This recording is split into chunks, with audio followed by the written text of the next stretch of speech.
What will happen if all Muslim countries declare war on Israel? Imagine this, a global crisis. Every Muslim-majority country declares war against Israel. It's a scenario that would shake the very foundations of geopolitics. But what would actually happen?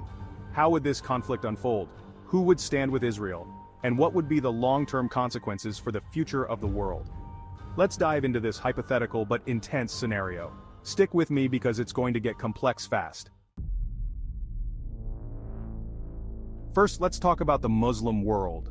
We're talking over 50 countries, from Morocco in the west to Indonesia in the east, a combined population of over 1.8 billion people. The military forces? Massive, with some key players like Turkey, Pakistan, Iran, Saudi Arabia, and Egypt bringing heavy firepower. If these nations were united in declaring war on Israel, it wouldn't just be a localized conflict. It would involve millions of soldiers, advanced weaponry, and a range of strategic positions from the Middle East to North Africa and Southeast Asia. But it's not just about armies, it's about alliances. Who would side with Israel?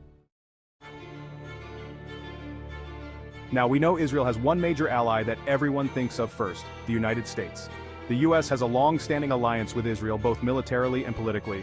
If war breaks out, America will most likely be Israel's first defender. We're talking about full military support, the most advanced fighter jets, missile defense systems, and intelligence. But the US won't be the only one. Countries like the UK, Germany, France, and other Western powers could back Israel, not just because of alliances, but because of shared interests in the region. Israel is key to many global strategies in the Middle East, so now we've got the West versus the Muslim world. But wait, it's not that simple. What about the rest of the world? Enter Russia and China, two global powers with their own agendas. Russia has strong ties with Syria, Iran, and even Turkey to some extent. They might see this war as an opportunity to increase their influence in the Middle East, possibly supporting some Muslim nations behind the scenes, but here's the twist. Russia also has diplomatic relations with Israel, so they might play both sides to maintain power. China, on the other hand, is more interested in economic stability. They have deep ties with Middle Eastern countries for oil, but they're also trading partners with Israel. If this war spirals, China could try to mediate or stay neutral to avoid risking their massive global economy. But this isn't just a battle of nations, it's about resources. Think about the global economy for a second. Many Muslim nations are major oil exporters. If war breaks out, oil supplies from places like Saudi Arabia, Iran, and the UAE could be cut off or disrupted. Imagine what that would do to the world economy.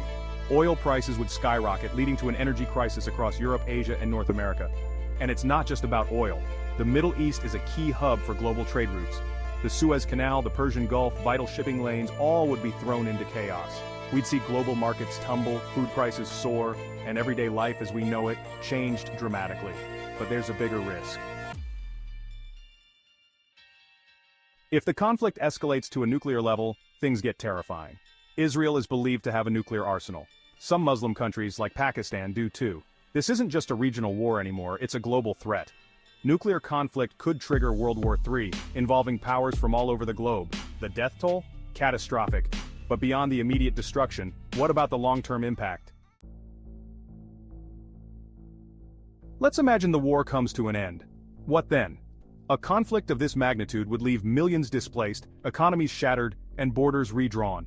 The Middle East could become even more unstable, leading to decades of reconstruction and power struggles. The global balance of power would shift. Countries might form new alliances or fall apart under economic pressure. And for the next generation, the scars of this war could define their future. We're talking about a world where mistrust, poverty, and fear dominate